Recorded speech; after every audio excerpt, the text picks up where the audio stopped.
Começamos agora mais um programa da série Diálogos Impertinentes. Esta é uma promoção conjunta do jornal Folha de São Paulo, do SESC, Serviço Social do Comércio, e da PUC São Paulo. Nós estamos ao vivo do Teatro da Universidade Católica, na capital paulista. É uma produção da TV PUC e uma transmissão para todo o Brasil da STV, a rede SESC-SENAC de televisão.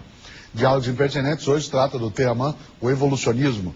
Nossos dialogadores, em torno dessa temática, o Mário César Cardoso de Pina, que é zoólogo, formado pela Universidade Federal do Rio de Janeiro, PhD em Biologia Evolutiva pela City University of New York e American Museum of Natural History. Ele, o Mário César, é professor titular e vice-diretor do Museu de Zoologia da Universidade de São Paulo. Também é pesquisador associado do Smithsonian Institution, compondo o corpo de conselheiros da International Organization for Systematic and Evolutionary Biology.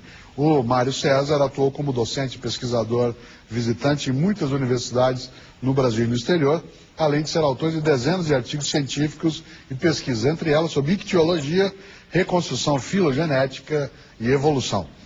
O Mário César Cardoso de Pina dialogará nesse tema evolucionismo com Naor Neves de Souza Júnior, que é geólogo formado pela Unesp, a Universidade Júlio de Mesquita Filho, com mestrado em geotecnia e doutorado em engenharia civil, ambos pela Universidade de São Paulo.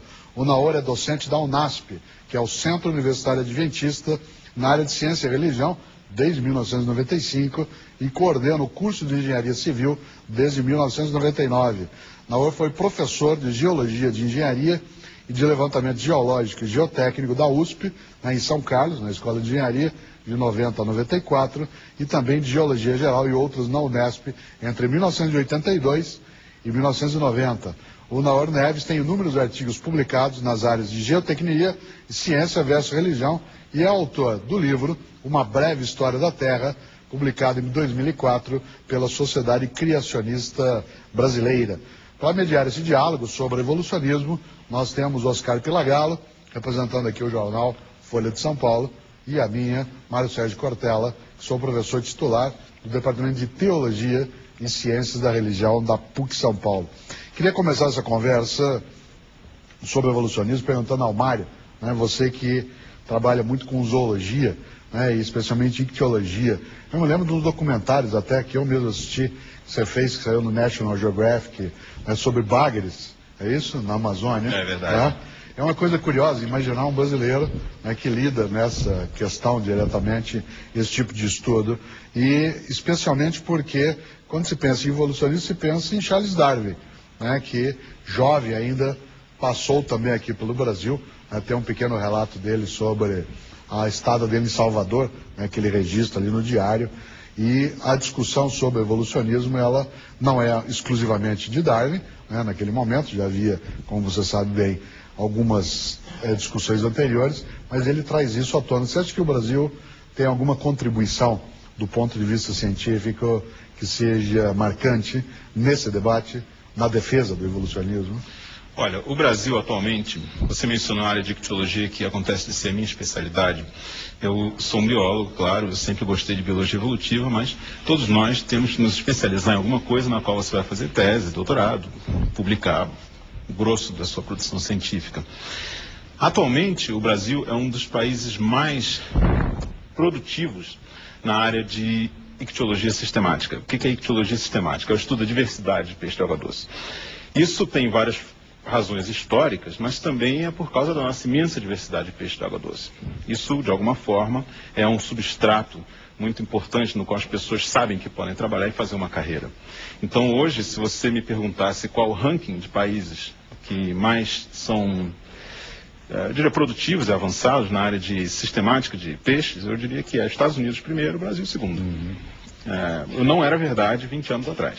Isso é um fenômeno relativamente recente. E essas pessoas trabalham não só com diversidade descritiva, mas também com diversidade do ponto de vista evolutivo. Elas estão trabalhando não só em entender quantas espécies a gente tem, quais espécies existem, aqui tem muita coisa nova, muitas espécies que não foi descrita, mas também quais são as relações evolutivas, que tecnicamente são chamadas relações filogenéticas, entre essas espécies. Então eu diria que a contribuição do Brasil, é claro, se você for ver no século XIX, não tem, na época de Darwin, a época em que isso realmente floresceu de uma maneira socialmente impactante, não havia nada. Mas se você for ver agora, nos últimos anos, o Brasil certamente tem um papel importante. É claro que eu poderia sair da minha área de ictiologia e para outras áreas também. A genética de populações brasileira floresceu bastante a partir da década de 60. E hoje em dia a gente tem especialistas em praticamente todas as áreas evolutivas, de evolução molecular até evolução de biotas, que é a biogeografia. Naor, como é que você vê a presença do Brasil nessa discussão sobre evolução, sobre evolucionismo? Você que é um geólogo, né, que fez seus estudos de mestrado, doutorado, tem formação e ensinou nessa área, né? A ideia de o Brasil ser um dos países onde a discussão sobre evolucionismo, do ponto de vista da comprovação, né, daquilo que a ciência traz como seus avatares centrais, ser um local, em função da diversidade, onde isso é especial, é algo que soa para você como um local onde a ideia do evolucionismo é mais forte, ou nós temos terreno para discussões ou hipóteses não evolucionistas aqui? Bem, eu diria que tradicionalmente os países protestantes, esse confronto é mais frequente, especialmente nos Estados Unidos e na Austrália. São países de tradição protestante. Eu creio que no Brasil não tem sido tão frequente, e inclusive parabenizo a direção desse programa pela escolha do tema, porque esse assunto está tomando corpo e se tornando presente muito, muito mesmo nos Estados Unidos. E eu creio que estão surgindo questionamentos e como nunca, está havendo um espaço, uma abertura, creio eu, democrática para que os dois principais modelos das origens sejam apresentados. E quando você fala nos Estados Unidos, na Austrália, você menciona países, né, de orientação protestante, reformada. Você acha que existe algum movimento de natureza religiosa que leve nos países de maior hegemonia protestante esse tema, criacionismo, evolucionismo, vir à tona? Porque o Brasil, majoritariamente católico na sua história, por que é que isso seria então secundarizado? Eu creio que não seria apenas uma reação, uma ação por parte da comunidade científica protestante. Está havendo, inclusive, questionamentos dentro do próprio evolucionismo. Muito embora isso não tenha aparecido com frequência como deveria aparecer, pela mídia mesmo, nas instituições de ensino superior, está havendo muito questionamento dentre os próprios evolucionistas com relação à evolução, como se o neodarwinismo realmente não respondesse muitas questões frente aos novos dados e novas descobertas em várias áreas, não só na biologia, mas na geologia, eu diria a física e assim por diante. Pois não? O evolucionismo, como você mencionou, realmente pode não responder todas as questões. Mas, por outro lado, quer dizer, eu acho que, hegemonicamente, a ciência tende a buscar respostas dentro do evolucionismo e não voltar atrás e ir para o criacionismo ou alguma forma assemelhada. Porque nos Estados Unidos se fala de um tal de neocriacionismo, que não é exatamente o criacionismo, mas é uma coisa parecida. Enfim, quer dizer, você acha que essa fissura que você está descrevendo, ela realmente é muito relevante, ou a hegemonia do evolucionismo ela continua forte? Ela continua forte, mas eu diria que muitos se referem aos questionamentos como sendo ligados a aspectos superficiais ou periféricos. Eu diria que não. Esses questionamentos estão sendo levantados, inclusive, nos postulados básicos, fundamentais do evolucionismo. E eu diria que, historicamente, se formos analisar desde o início da ciência moderna, iremos verificar que, especialmente nos séculos XVI, XVII, quando a ciência moderna surge realmente de maneira expressiva, a ciência e a religião caminhavam juntas. Essa dicotomia surgiu de maneira paradoxal com o iluminismo, ao mesmo tempo que ele veio trazendo liberdade, livre expressão, o clero Mas são hipóteses que se excluem, não? Olha, essa pergunta me foi feita a semana passada. Estava num evento Uma jornalista da Globo fez a seguinte pergunta: mas como é possível vocês conciliarem ciência e religião se elas atuam em campos opostos? Nesse aspecto, se for permitido um momento da nossa discussão, seria interessante que eu definisse realmente o que significaria criacionismo, que eu creio que, de modo geral, isso não tem sido colocado da maneira correta pela mídia. Eu queria que o Mário fizesse uma definição daquilo que você entende por evolucionismo, certo? Inclusive perguntar a você, e depois, sem dúvida, trazer com o Naor também, tá? Na tua convicção como pesquisador cientista, né, o Naor levantou algumas vezes a hipótese do evolucionismo ter hoje, né, vários questionamentos, o que é uma coisa usual em ciência, mas existe algum abalo, né, da convicção da teoria evolucionista? Em outras palavras, para você, evolucionismo é uma hipótese ou é uma lei científica? Para mim, evolucionismo, eu já não gosto muito da palavra, porque ismo dá a impressão que é alguma coisa como islamismo, ou comunismo, ou capitalismo, alguma ideologia. Não, eu falo de evolução, né?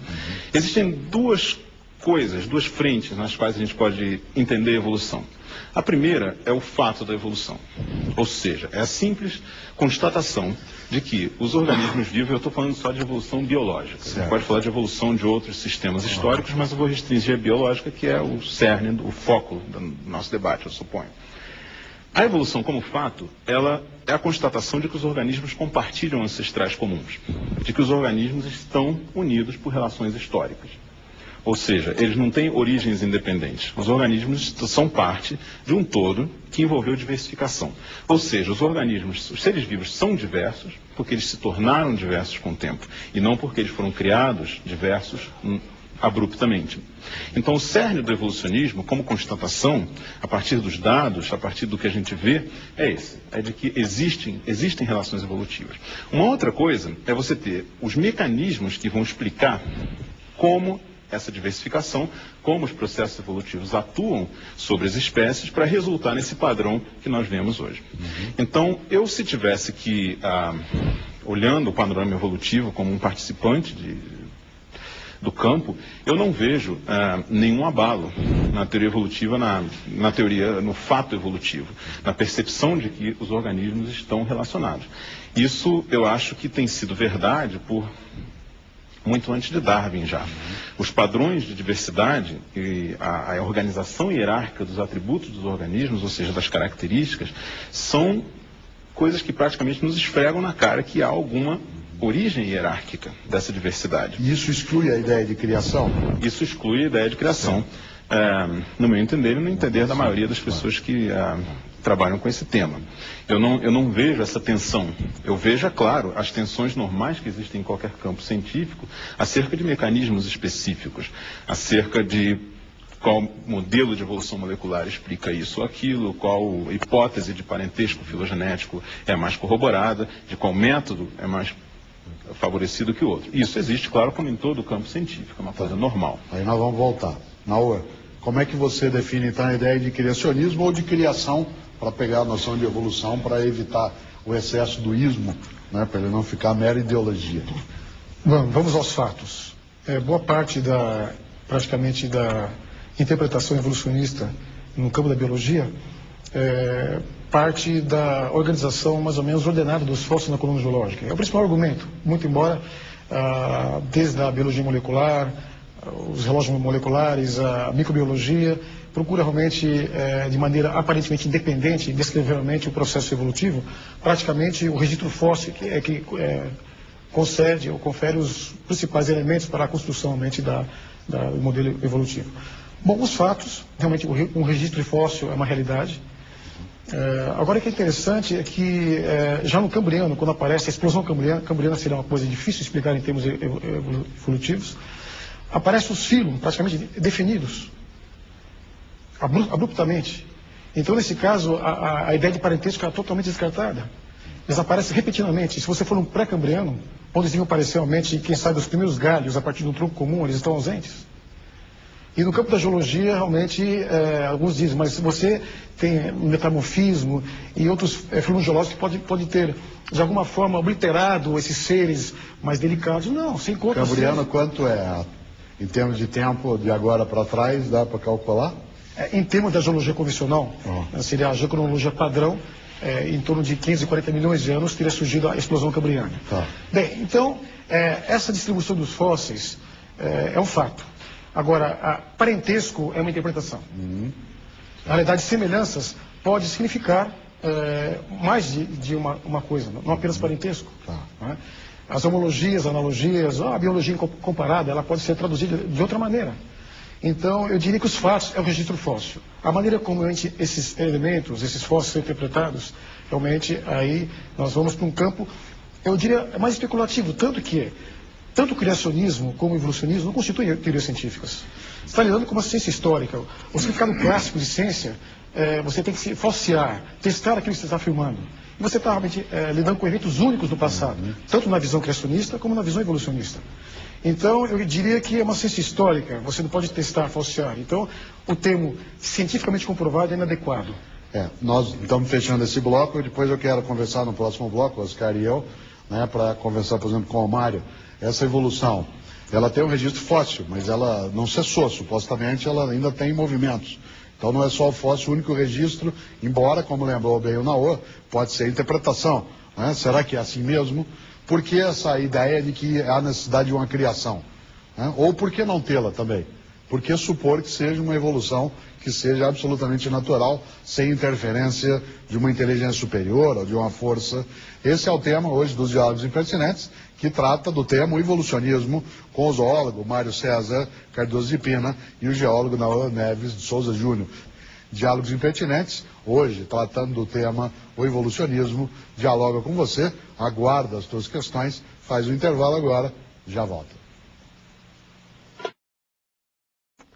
Voltamos com Diálogos Impertinentes, hoje tratando do tema o evolucionismo. Nossos convidados, o Mário César Cardoso de Pina, que é professor titular da USP, e o Naor Neves de Souza Júnior, que coordena e é docente, né, no Centro Universitário Adventista, a UNASP, e é geólogo de formação.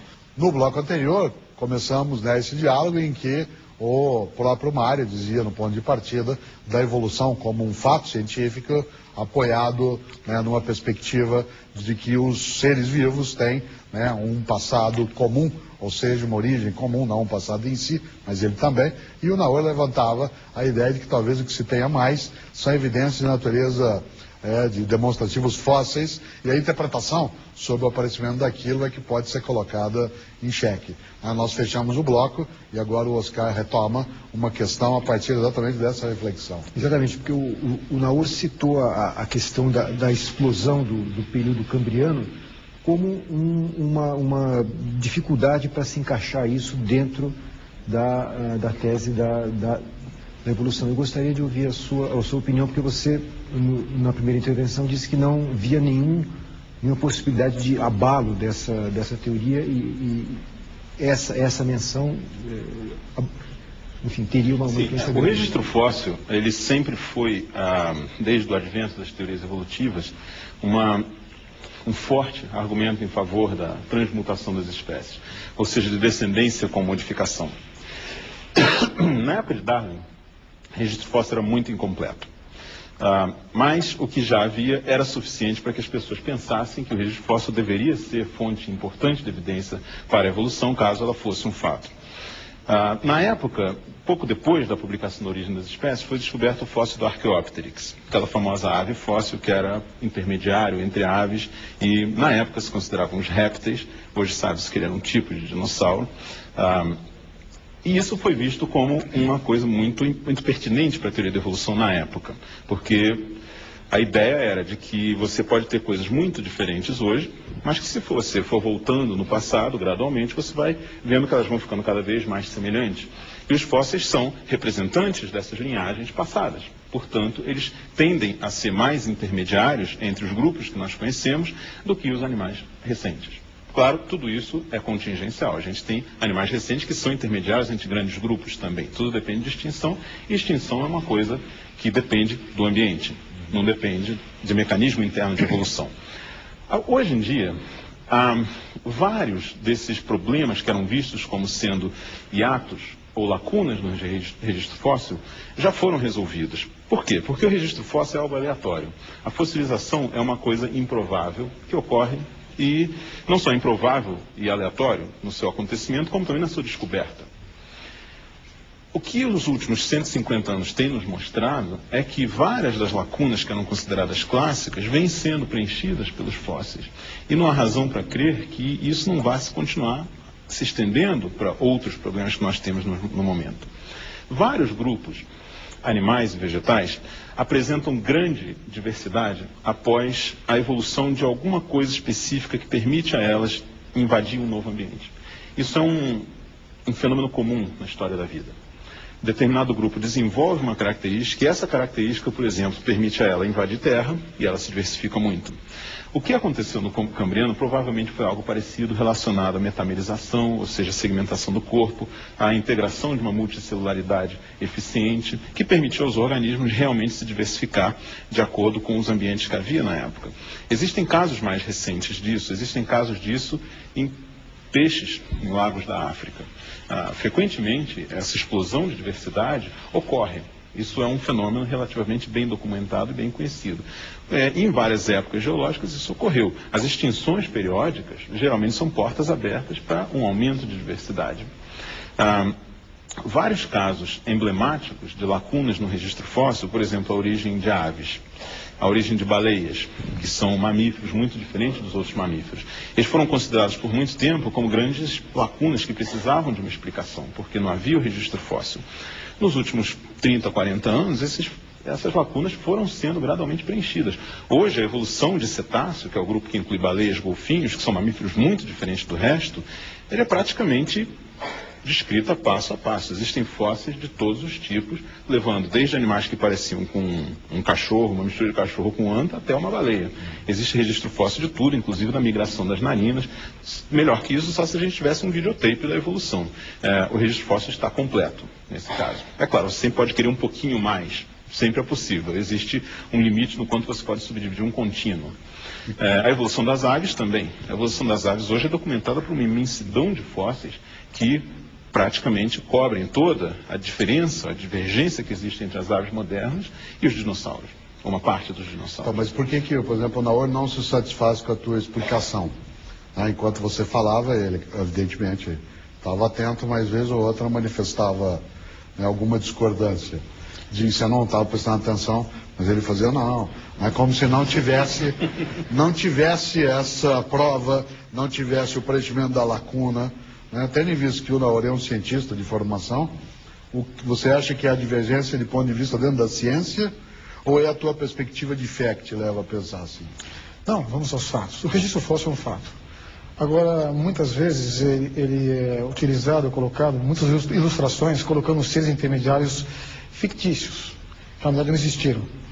Desde Darwin, ele mesmo esperava que as lacunas fossem preenchidas, mas é incrível, com raríssimas exceções, dele para cá, quase todas as descobertas de fósseis se encaixam naquilo que já existe. Então, a necessidade de seres de transição é imensa, devia ter realmente bilhões, trilhões de seres de transição. Talvez o único ser de transição que pode ser considerado seria o Archaeopteryx, mas é uma ave plena, é uma ave extinta, diferente das de hoje. Da mesma forma que o ornitorrinco é um ser estranho, com características intermediárias também, tipo um mosaico. Não indica necessariamente ancestralidade ou parentesco. Então, quando se fala em registro fóssil, na realidade, eu diria que o grande problema é os seres. Então, é tanto que o próprio Gould, ele resolveu, não adianta, o gradualismo não explica, ou seja, essa visão dos intermediários estarem presentes seria realmente uma ideia que favoreceria o gradualismo, mudanças lentas e graduais. Isso não está presente no registro fóssil. É tanto que Stephen Jay Gould colocou, o salto pontuado, mudanças rápidas, não é? Mas essas mudanças realmente rápidas não são verificáveis hoje. Eu diria que o principal problema, além de estar no registro fóssil com relação à sequência da evolução, falta os seres intermediários. Voltamos com Diálogos Impertinentes, hoje conversando sobre o tema, o evolucionismo.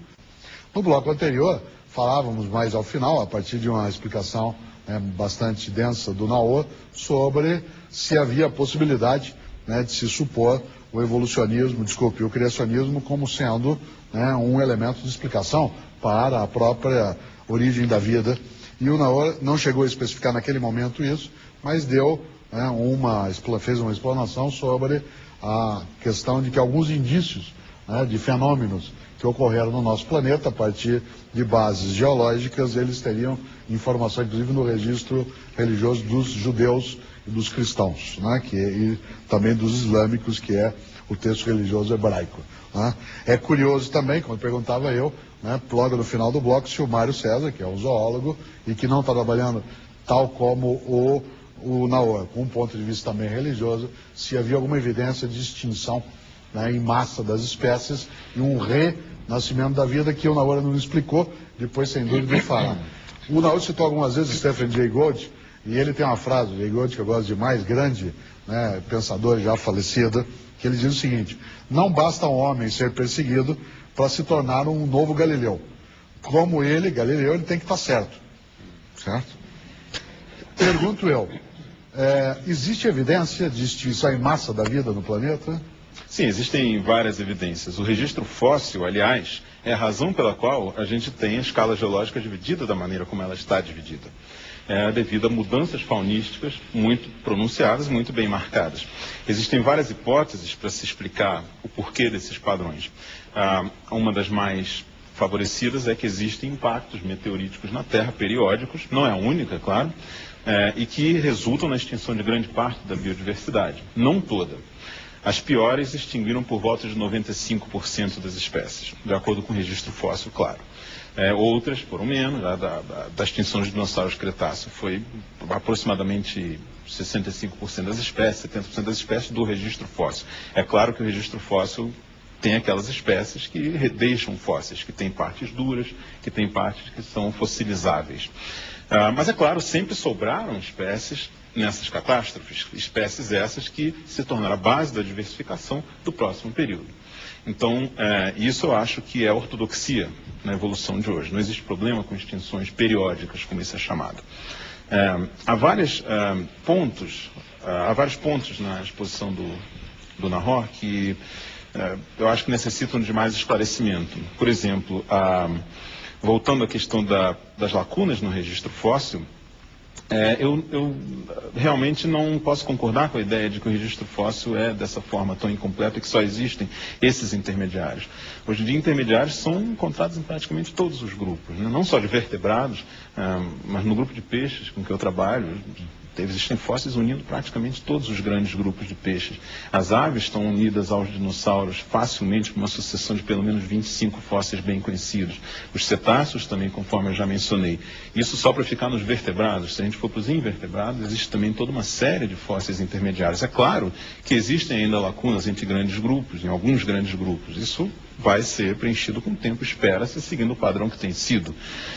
E não tem de maneira nenhuma impedido que as relações evolutivas desses organismos sejam reconstruídas através dos métodos comparativos que são normais, né? São inferências evolutivas, mas a ciência é baseada nessas inferências indiretas sempre, né? As coisas óbvias já foram descobertas há muito tempo. A questão do gradualismo versus saltacionismo, e o nome dessa hipótese do Stephen Jay Gould é equilíbrio pontuado, ela tenta explicar de que maneira, às vezes, aparentemente, você tem um salto brusco na evolução. Em vez de ser paulatino, ela... Aparentemente. Mas o cerne da teoria é justamente esse. É de que não é um pulo, é um pulo aparente. Porque as populações, elas evoluem muito mais rápido quando o seu tamanho é pequeno. Então, o que o Gould fez em colaboração com o Eldredge, a ideia original é do Niles Eldredge, depois o Gould se juntou a ele, eles publicaram junto vários artigos e livros sobre isso, foi com base em um registro extremamente detalhado de populações de moluscos fósseis, de conchas fósseis, em que você podia ver todos os detalhes de várias populações se separando. Então, com isso, eles perceberam que muitas vezes o padrão evolutivo, que aparentemente é um pulo, ele na verdade é uma pequena população que se separou, teve uma taxa de evolução mais rápida. Isso tudo é lido num registro fóssil extremamente detalhado, porque concha é uma coisa dura, então se fossiliza muito bem por muito tempo, e depois ela se juntou à população original e ocupou a área daquela população. Então dá a impressão que uma espécie sucedeu a outra muito rapidamente, quando na verdade houve um período de evolução numa população menor, que depois ocupou a área da espécie ancestral, e dá a impressão no registro fóssil, se você não tiver acesso a tudo isso, de que foi um pulo. É claro que as taxas de evolução sempre variam muito, de grupo para grupo e ao longo do tempo. Existem grupos que evoluem muito lentamente, que têm mais ou menos a mesma cara hoje que eles tinham 500 milhões de anos atrás, e existem espécies que mudam muito mais rápido. Tudo isso depende de contingências da história. Mudamos rápido. Nós mudamos muito rápido, por exemplo. Agora, se você pegar um braquiópodo, existem espécies que são praticamente indistinguíveis de fósseis de quase 1 bilhão de anos. Então, as taxas de evolução variam muito. E isso, eu também não acho que seja um desafio à teoria evolutiva. Eu acho que isso se enquadra dentro do que se espera, aliás. Mesmo que a gente não tivesse esses casos todos, eles seriam previsíveis, porque é normal que isso aconteça. Populações grandes têm uma inércia maior, uma inércia genética maior. Populações pequenas evoluem muito rápido. Existem casos, a gente mencionou o assunto rapidamente, mas depois não voltou a ele, de fatores evolutivos atuando no momento. Existe isso? Sim. Existem muitos casos disso. E existem casos disso, inclusive, nos tempos históricos. Existem aqueles exemplos clássicos, claro, do melanismo industrial e de coisas assim, mas existem outros muito mais até convincentes hoje em dia. Só um que me vem à mente agora, por exemplo, uma introdução que fizeram de salmão, que os americanos chamam de sockeye salmon, é uma espécie de salmão, no Lago Washington. Isso foi na década de 50. E por contingências locais, essa população introduzida de alevinos, algumas se estabeleceram no rio, que abre no Lago Washington, e outras se estabeleceram no próprio lago, desovando numa margem que era favorável à desova. Era a mesma população original, o mesmo balde de filhotes. O que aconteceu hoje, 50 anos depois? A gente tem duas populações que já não se cruzam, apesar de elas poderem se cruzar no Lago Washington, que elas se misturam ali. Existe uma população que está ficando morfologicamente e fisiologicamente adaptada ao rio, ou seja, eles têm uma forma mais alongada, enquanto que a do lago, onde as correntes praticamente não existem, eles têm uma forma mais alta, uma forma mais arredondada. A ideia de criação excluiria isso que o Mário está explicando também? Bem. Ela exclui, por exemplo, essa lógica dos peixes que ele apronta agora, etc. A noção de criação teria de excluir esta ideia de evolução que ele aponta? Eu passo em seguida, mas um pouquinho antes com relação ao próprio registro fóssil, muito embora eu seja geólogo, o Mário é um biólogo, a paleontologia é uma interface. Podemos realmente navegar um pouquinho nessa área, que é uma interface entre a geologia e a biologia. Mas o que chama atenção realmente no registro fóssil é o próprio registro fóssil. A maneira realmente como os fósseis são encontrados. Eu diria que é pura interpretação você tirar cenários de ambientes onde os seres estão se desenvolvendo naturalmente, depois desaparecendo. Quando você analisa uma camada geológica, por exemplo, e tem uma camada e outra. Você, de modo geral, no Fanerozoico, onde realmente você tem os fósseis em grande quantidade, vai do Cambriano até o recente, mas praticamente eu diria do Cambriano terciário, você tem muitos fósseis. Você irá verificar que os contatos entre as camadas que tem fósseis são contatos plano-paralelos. E muitos desses contatos, a evolução coloca como existindo períodos de tempo prolongados entre um e outro. Isso é um absurdo, porque em vários casos a rocha passa para a outra de maneira gradual. E o contato realmente sendo plano, paralelo, qualquer tempo geológico, não precisa ser de milhões de anos, alguns milhares de anos, seria o suficiente para estabelecer um paleorrelevo. Então você tiver contatos irregulares. Isso não percebe isso. Então isso você explica, eu entendo, mas você não explica para mim uma coisa ainda. Você vem dentro dessa reflexão resistindo a algumas interpretações em relação aos registros fósseis. Sim. Mas o que isso tem a ver com a ideia de criação? Sim, eu chego lá. Não, mas é que você fala, você chega lá, mas nós já estamos no terceiro bloco. Sim, mas você tem que chegar. É bom dizer, voltar a dizer, que as lacunas são muito maiores do que as intermediárias. Mas as lacunas provam o quê? Que existe um Deus criador, é isso? Ok. Respostas simplistas, eu creio que... Vamos aproveitar o tempo que nós temos aqui. Rapidinho. Na realidade, o registro fóssil não permite interpretação pela geologia, porque os fatores intracamada são fósseis, estão lá. E uso o termo estase para explicar realmente uma mudança, mas eles são evidências de catástrofe. Estão soterrados lá. Não há como... os aspectos interestrato entre uma camada e outra demonstram realmente rapidez. Bem, então são seres que foram rapidamente soterrados em episódios mais ou menos enérgicos. Agora, ao associar essa variação que ocorre na coluna geológica com a evolução, eu acho que é precaríssimo. Se existe uma condição hoje que eu posso aceitar, que está ocorrendo hoje, mudanças ocorrem hoje, especiação, microevolução. Só que essas mudanças são dentro daquela informação genética já existente. Para eu imaginar que desses processos microevolutivos, que a evolução cita com bastante frequência, desde a especiação, eu passar para processos macroevolutivos, eu preciso da geração, da criação de nova informação genética. Certo. Esse mecanismo não existe. A biologia até hoje não conseguiu não realmente... existe ou ela não explica? Não existe até hoje. Eu precisaria entender claramente um mecanismo genético capaz de gerar nova informação genética. É possível criar isso, nova informação genética. Existe essa lógica que o Naor tão bem coloca? Sim, existe, ela existe. É, inclusive, capaz de causar modificações na aparência dos organismos que, para os nossos olhos, são extremamente gritantes. Por exemplo, os Hox genes, os genes Hox. Eles são capazes de determinar a segmentação de um corpo inteiro, são capazes de determinar uma complexa estrutura anatômica numa área diferente, com pequenas modificações genéticas. Então, é possível se pensar nisso mesmo se tratando da aparência dos organismos. É claro que se você for para o nível bioquímico, a gente tem toda uma outra gama de fenômenos em que isso pode ser observado. Mas mesmo na aparência morfológica, que é aquilo que tem mais apelo para as pessoas que olham os organismos sem trabalhar com eles, a gente pode ver isso. Existem mecanismos genéticos capazes, inclusive, de explicar aparentes saltos em evolução. O que poderia ter acontecido num determinado caso.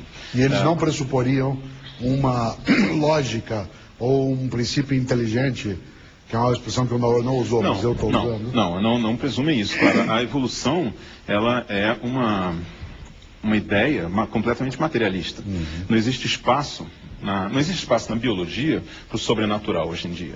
Existia até 100 anos atrás, 150 anos atrás. Hoje em dia não existe mais espaço na biologia para o sobrenatural. Não significa que ela negue, ela não coloca em discussão. Significa que ela negue certas interpretações, que têm impacto sobre interpretações biológicas. Você perguntou logo no começo do programa por que no Brasil o criacionismo não tem tanta força quanto nos países protestantes. Porque o Naor afirmava, né? Mostrava exato. Quanto que traz isso. Isso é uma pergunta interessante, eu acho que eu tenho explicação. Porque no catolicismo a evolução hoje em dia não é vista como algo contra a doutrina.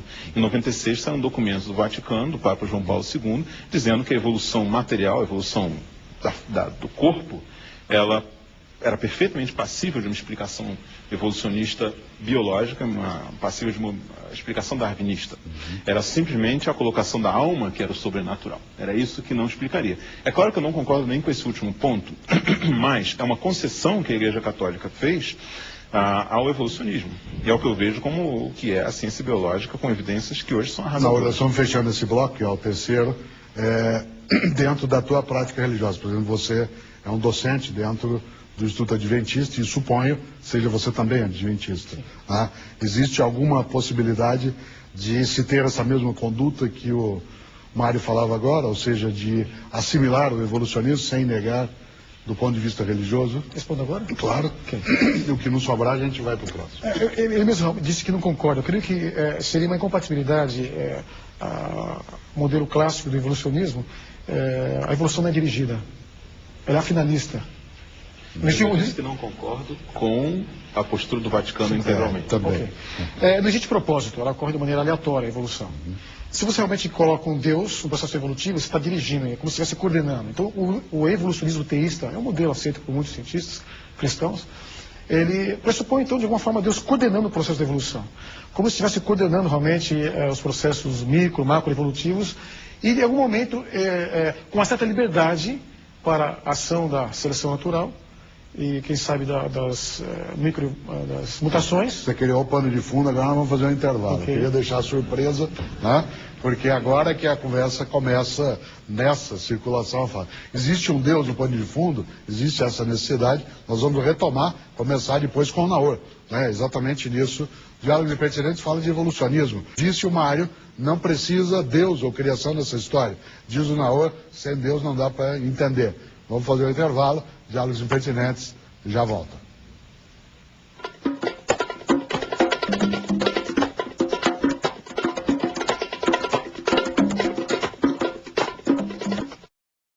voltamos com Diálogos Impertinentes, hoje tratando do tema o evolucionismo. Nós dialogadores, o Mário César Cardoso de Pina, que é zoólogo, professor titular da Universidade de São Paulo, e o Naor Neves de Souza Júnior, que é geólogo e é um dos coordenadores dentro da UNASP, que é o Centro Universitário Adventista. Durante todo o nosso programa, nós dialogadores trataram de várias dessas questões ligadas ao evolucionismo. Sobrou uma questão no bloco anterior, e esse bloco agora e o próximo serão dedicados a questões que nos chegam por fax, telefone e e-mail, ou de quem está aqui conosco na plateia. O Oscar vai trazer à tona a questão que ficou e que eu não, em função do tempo, não deixei que o Naor pudesse terminar tão bem como eu vinha fazendo. O Mário citou o pronunciamento do Papa João Paulo II, que mais ou menos buscou uma ponte, talvez, entre a evolução e a criação. Hoje, nos Estados Unidos, há um grande debate sobre exatamente esse ensino do criacionismo nas escolas. Inclusive, foi derrotado e não pôde ser aplicado em escolas públicas como ciência. Pode ser explicado como religião, mas não como ciência. O que eu te pergunto é isso, quer dizer, hoje em dia, é possível a gente acreditar nessa teoria da criação como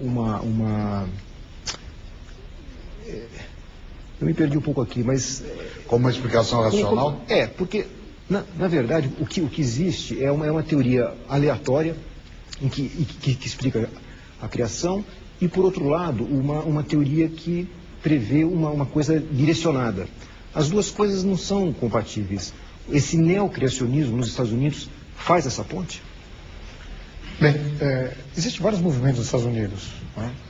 Eu gostaria de dizer que lá não tenho certeza, mas aqui com certeza 3 afirmações são frequentemente citadas pela mídia e, na minha entender, equivocadas. A primeira delas, que cientificamente eu não concordo. A religião, discordo. Design inteligente é um movimento que está surgindo nos Estados Unidos e tomando corpo aqui no Brasil também. Esse é o neocriacionismo. Criacionismo disfarçado, concordo. Por definição, realmente não faz sentido. Não é criacionismo disfarçado, é um outro movimento. Bem, nós terminamos o bloco anterior com a tentativa de se associar ao modelo da evolução com a ideia de um Deus criador.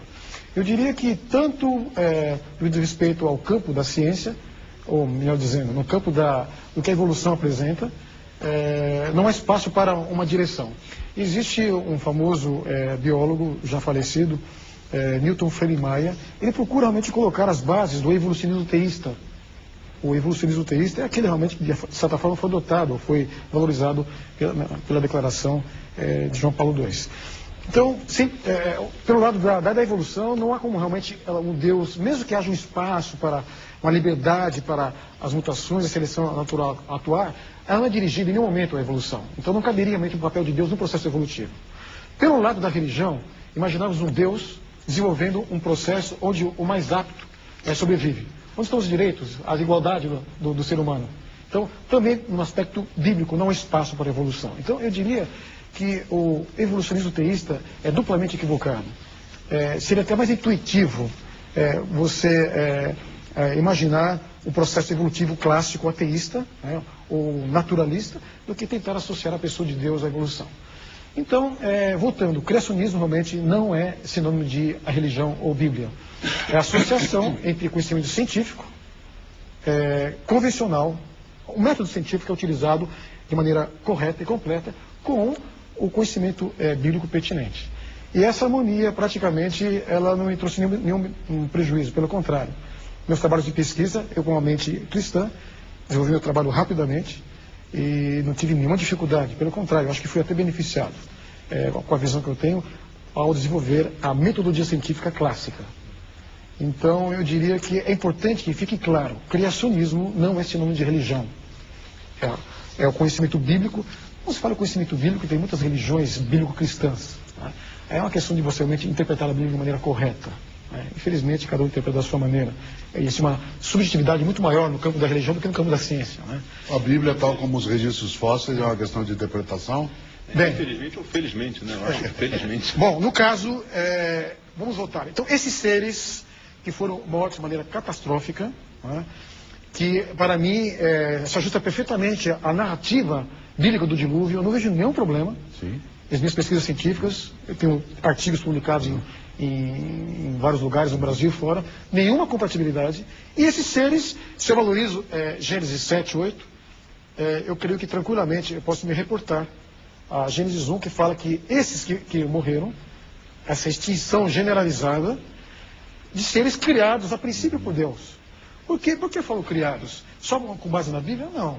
Hoje o próprio movimento design inteligente, que não é criacionismo, vem levantando as questões relevantes, mostrando que por detrás de toda a sofisticação, complexidade dos seres, deve existir uma inteligência.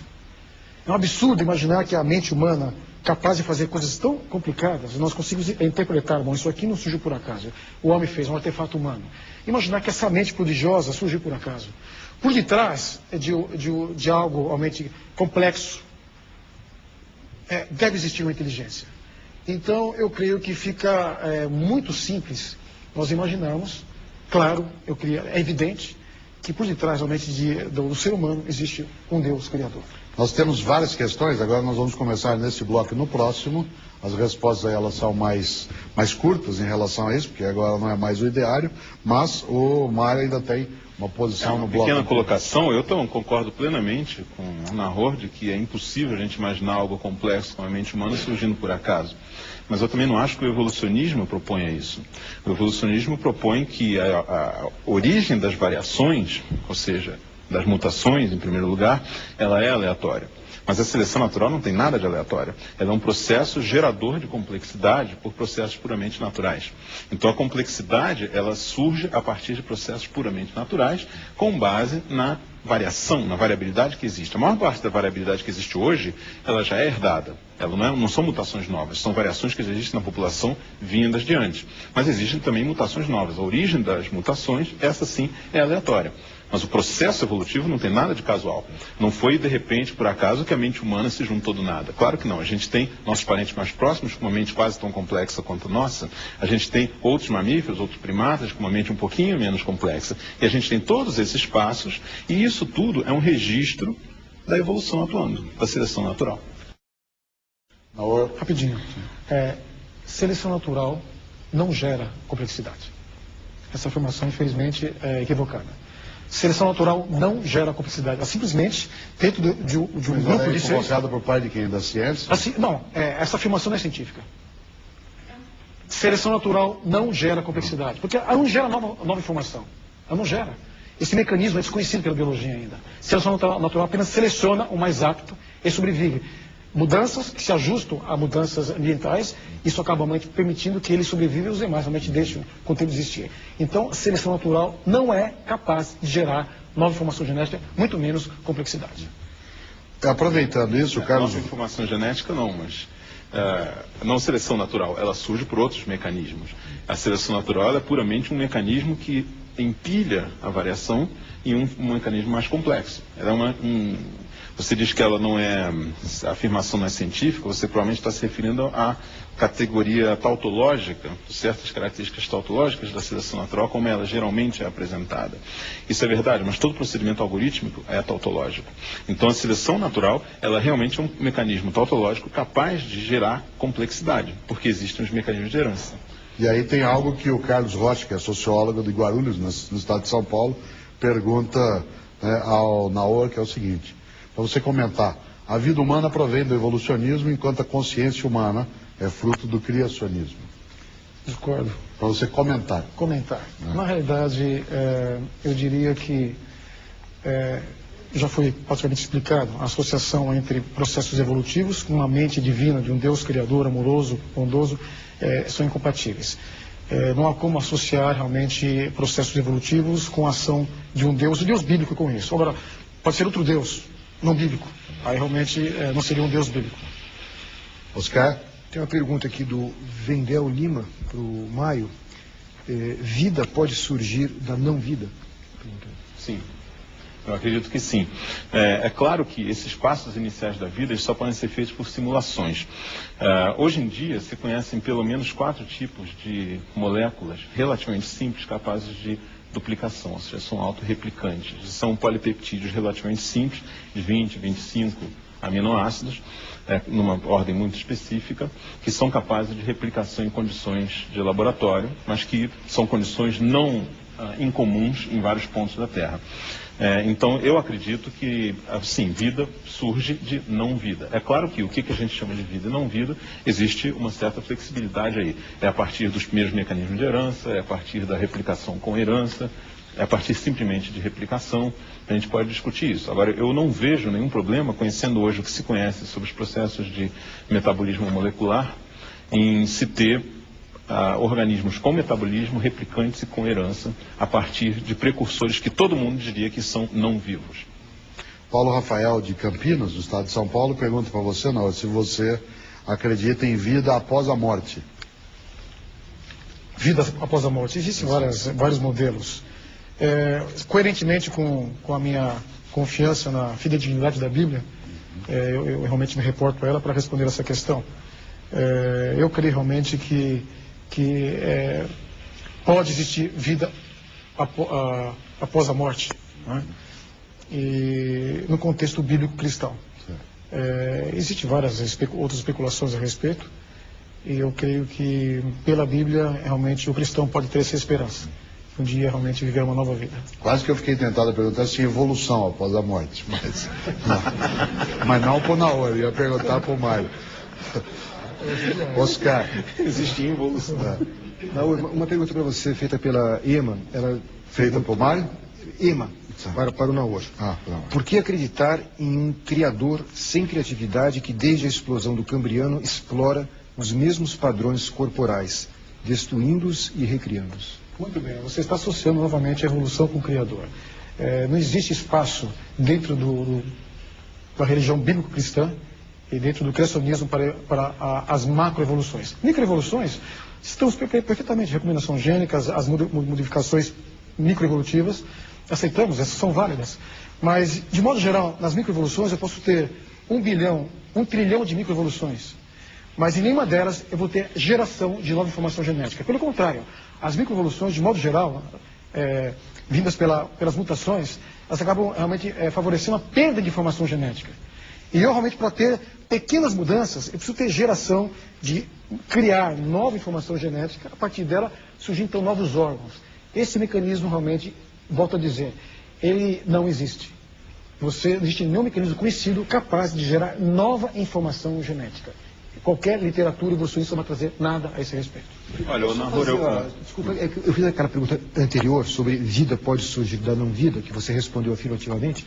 Eu gostaria de ouvir a sua opinião sobre isso. Vida? Pode surgir da não vida?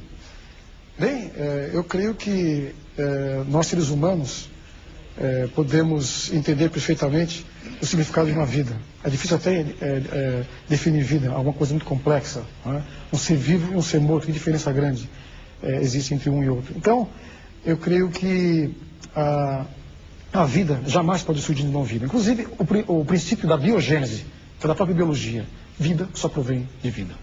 Você queria fazer um complemento? A gente está fechando o bloco, mas dá tempo. Eu acho que, considerando tudo que nós sabemos hoje sobre micro e macroevolução e todos os processos contínuos que se estendem entre um e outro, falar que microevolução não racionalmente se estende a macroevolução é mais ou menos o mesmo que dizer que as leis da gravidade que se aplicam à pedra caindo no chão não são as mesmas que regem o movimento dos planetas. Eu acho que é mais ou menos o mesmo nível de incongruência.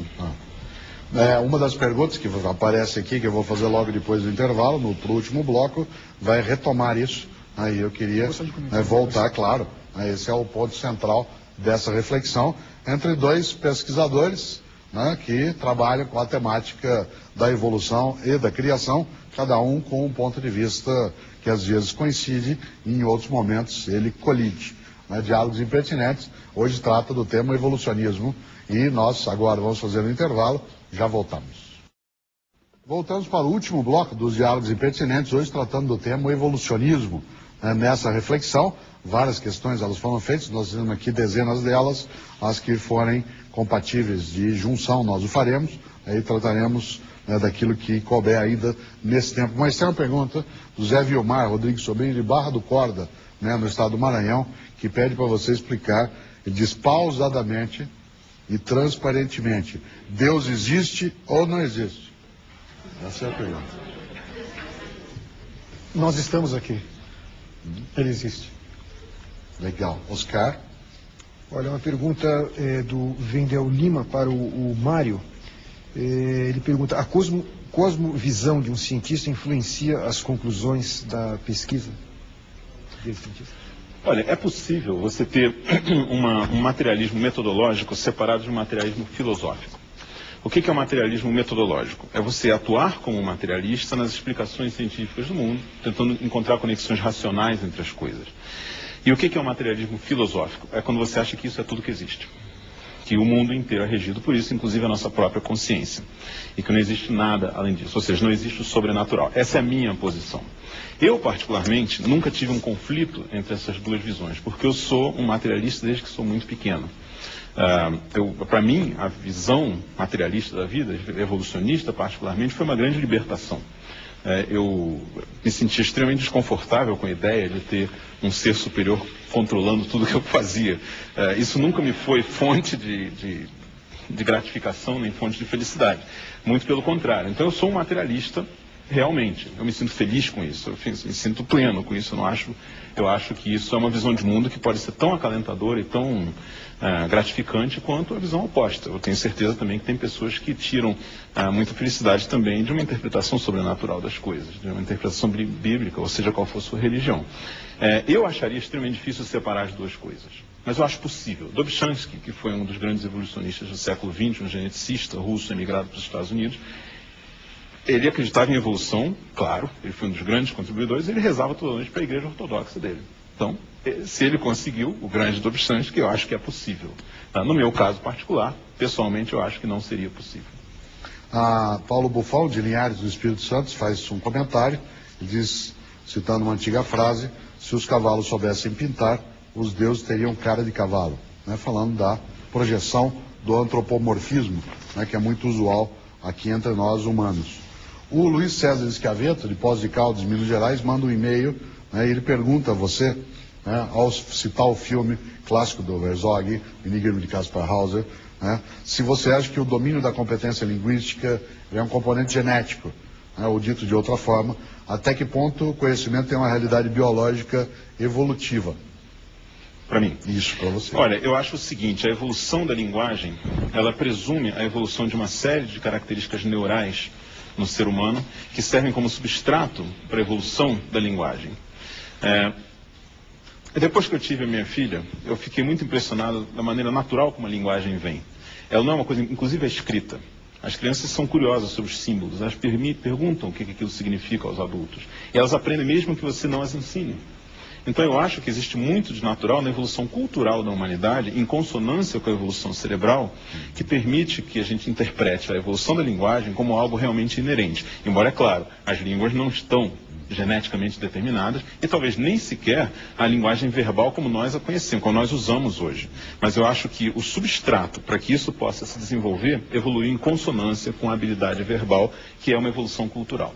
A evolução não necessariamente é só biológica, a evolução pode ser cultural. Para mim, evolução existe em tudo. O que acontece na biologia é simplesmente que os mecanismos de herança são bem conhecidos. São os mecanismos moleculares. A gente conhece hoje o DNA, sabe exatamente como se dá a herança em biologia. Em outras áreas, na evolução cultural, a coisa não é tão fácil de se analisar quantitativamente. Mas ela também existe. A gente pode falar de evolução cultural. A evolução das religiões, inclusive. Se você for ver a evolução do cristianismo, a gente vai ver que as igrejas que primeiro se separaram do cristianismo ortodoxo, a igreja ortodoxa da Etiópia, é muito parecida com o judaísmo. Por quê? Porque o cristianismo surgiu como uma seita judaica, que depois se diferenciou. Mas se você for ver os ramos iniciais do cristianismo, eles têm muitas coisas em comum, os tabus alimentares e outros, em comum com o judaísmo. Então, evolução cultural existe também. Só que os mecanismos de herança são diferentes. As partículas que evoluem são outras. Oscar? Eu tenho uma pergunta aqui do Raimundo Costa. Ele queria que você falasse um pouquinho mais sobre essa dicotomia religião e ciência a partir dos iluministas, porque você mencionou isso antes, que até então as duas áreas do conhecimento andavam juntas e depois se separaram. Por que, ele pergunta? Bom, infelizmente nos compêndios da história da ciência não é retratado essa realidade. Ao nós nos reportarmos a grandes homens da ciência, século XVII, XVIII, mesmo XIX, Copérnico, Galileu, Blaise Pascal, Johannes Kepler, Newton, especialmente Newton, e outros grandes cientistas, eles realmente eram criacionistas. E para eles não havia essa dicotomia entre ciência e religião. O iluminismo realmente, dos vários ismos, na tentativa de se livrar da imposição religiosa da Idade Média, surgiram.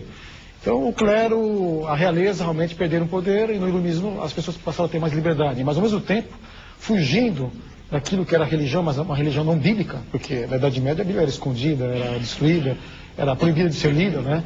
Então, simplesmente, não, religião não. Então eu creio que isso foi prejudicial para a ciência, porque ciência, como foi feita naquela época, nunca mais. Hoje os cientistas colocam um pontinho aqui, uma vírgula lá, mas os grandes saltos na ciência foram realmente esses grandes cientistas criacionistas que viveram no passado. E eram todos criacionistas, inclusive biólogos como Louis Pasteur, né, realmente um grande cientista, criacionista, e nós podemos citar outros aí. E essa dicotomia surgiu, inclusive, né, por uma influência do iluminismo, algo paradoxo, mas ocorreu. E eu diria que, infelizmente, nós vemos, a minha maneira de entender, porque quais são os aspectos morais e éticos que realmente regem a conduta do ser humano? Para a evolução não tem sentido isso. Inclusive, para mim, o maior defensor do evolucionismo atualmente, clássico, é Richard Dawkins. Eu li os livros dele. Mas é interessante que ele procura, de maneira bastante inteligente, colocar realmente as mudanças da microevolução para a macroevolução. Só que ele entra em contradição, algumas ideias absurdas. E foi feita essa pergunta para ele, clássica. Qual o mecanismo biológico conhecido, por exemplo, formação de um novo DNA, ou de nova informação ligada ao DNA, esse mecanismo de criação de nova informação, porque DNA não é apenas matéria, é informação. Tem uma grande diferença. O raciocínio reducionista de Dawkins, colocando o DNA como se fosse matéria, isso é absurdo. Informação é uma coisa. O Wagner Moura, de São Luís, no Maranhão, manda um e-mail fazendo alguns comentários, citando Jean Rostand, né, que foi o Prêmio Nobel de Medicina, escreveu uma obra chamada O que Creio, né, que é uma obra muito interessante. Ele é um cientista, ele levanta depois o Wagner a ideia de que um evolucionismo coerente desemboca necessariamente no panteísmo, pois que deve admitir que a matéria sempre existiu, portanto que ela é eterna, infinita, onipotente, e que isso seria mais um pensamento religioso do que científico, né? O Alberto Carmo, de São Paulo, né, ele manda um e-mail perguntando se, não estando aqui o elo perdido, né, fala-se muito, né, elo perdido, parece o mais do que lógico, inteligente e racional, deixando de lado o pobre orgulho humano, diz ele, que a transição deve ter sido feita fora daqui desse planeta. O que você acha? Olha, eu acho que não, eu discordo dessa afirmação. Eu acho que se há algum espaço para uma colonização extraterrestre da vida na Terra, ela seria muito, muito, muito antiga. Seria nos primórdios, antes da evolução, da diferenciação celular. Porque o resto eu acho que é bem documentado o suficiente e perfeitamente previsível. Eu acho que o elo perdido entre... Eu suponho que ele esteja falando entre Homo sapiens e o resto do mundo vivo. Os elos existem. Os elos existem. Um chimpanzé, ele é 98% igual aos humanos em termos de sua composição genética. E você, entre os chimpanzés, gorilas, orangotangos, os grandes macacos mais próximos de nós e o homem, existe uma série de fósseis intermediários, que é claro, fósseis são ossos e coisas assim, mas em que todas as características observáveis, eles são intermediários. Então eu acho que o elo perdido existe, ele já morreu, mas ele existiu no passado e deixou seus restos. Essa ideia de um elo que nos conecte nessa lógica, né, ela agride de algum sentido a noção de criação, Naor? Porque Darwin foi ridicularizado várias vezes, com muitas caricaturas, dizendo que ele disse que o homem veio do macaco, coisa que ele nunca afirmou, né, mas a caricatura em cima ela foi muito pesada, né, no século XIX. O homem veio do macaco, eu discordaria um pouco dessa afirmação. O homem é um macaco. É um tipo especial de macaco. Sem imaginar. Sim, a noção de piteco. Eu entendo o que você quer dizer num contexto histórico, claro. Falou-se realmente isso. Né? Eu diria que o mundo dos seres vivos, inclusive a própria matéria, tão complexa que ela é, os próprios seres viventes, é interessante que nós, seres humanos, realizamos proezas. Estamos aqui, esse programa está sendo veiculado para todo o país, e nós vemos realmente a capacidade humana. Só que essa mente humana, presumivelmente produto da evolução, como alguns dizem, ela não é capaz de entender a lógica da própria evolução. Porque, pela lógica da evolução, as coisas, sem nenhuma interferência, elas vão realmente adquirindo maior complexidade. E vão, existe apenas uma lei da física, essa lei sozinha, a segunda lei da termodinâmica, quando compreendida da maneira correta, ela diz exatamente o contrário. Jamais você vai poder ter realmente as coisas partindo de seres mais simples, uma bactéria, processos evolutivos, gradativamente chegando realmente no ser humano. Isso aí, cientificamente, pela segunda lei da termodinâmica, uma física, é impossível. Essa lei fala exatamente o contrário, que ocorre involução. Alguns tentam colocar o Sol como agente externo, atuando aqui, mas o Sol deveria ter uma capacidade, uma inteligência, superou a própria mente humana, se ele tivesse capacidade de produzir. Pela segunda lei da termodinâmica, é impossível você, sem nenhuma interferência externa, gerar aumento de complexidade e de maior informação. Essa lei, ela sozinha, ela não permite isso. A lei segunda lei da termodinâmica se aplica a sistemas fechados, né? Sistemas abertos, ela fica bem mais complexa, que é a área da termodinâmica de sistemas abertos, em que você tem perturbações locais que podem sair muito da previsão de entropia aumentada. Ela localmente pode ser muito diminuída. Mas no contexto geral, a entropia aumenta. No universo inteiro. Mas mesmo localmente, ela aqui pode na ser. Terra. A Terra é um sistema aberto. Sim, mas com a influência de fora, teria gerado realmente, segundo a lei da termodinâmica, a mente humana, por exemplo. Mesmo gradativamente. Nenhum processo hoje conhecido, essa lei está em vigor, permite você imaginar. Hoje nós não conhecemos nenhum processo aleatório. Quando se fala em microevolução, você não está ocorrendo a formação de nova, a criação de nova informação. Nada hoje ocorrendo no mundo dos seres vivos permite a geração de nova informação. Então, é como se a mente humana, produto da própria evolução, não compreendesse esse processo inverso que ocorreu no passado. Mas a sua interpretação da segunda lei da termodinâmica, a construção de um computador também iria contra ela. Ela está aumentando a complexidade no mundo. Eu acho que... A mente humana está por detrás disso. A mente humana está por detrás, mas exatamente. Ela está aumentando produtos complexos, né? A mente humana está por detrás. Cabe uma última questão tua, se você tiver. Eu tenho várias, mas a gente está fechando o tempo. Do Wendel Lima aqui, que é para o Naor, dizer aqui que a imprensa tem qualificado os estudiosos criacionistas como pseudocientistas. O senhor concorda com esse estereótipo? Bom, minha experiência pessoal desmente isso. De alguma forma, a ciência que eu desenvolvi, eu creio que não foi nem um pouco prejudicada pela minha visão criacionista. Eu diria que, concluindo, eu vou citar para mim, ele é o maior cientista de todos os tempos. O nome dele, Isaac Newton. O salto que ele deu realmente no campo da ciência ninguém deu. A própria invenção do cálculo diferencial integral, uma coisa fantástica. O que ele fez, seus escritos. E para Newton, os estudos teológicos eram mais importantes do que a matemática e a física. E no final da sua vida, ele escreveu um livro intitulado Profecias sobre Daniel e Apocalipse.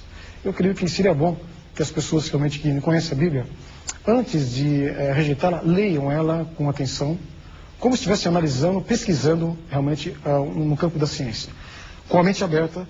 Então, eu creio que algumas pessoas talvez não teriam talvez, a liberdade intelectual, o interior que imaginam ter para estudar a Bíblia.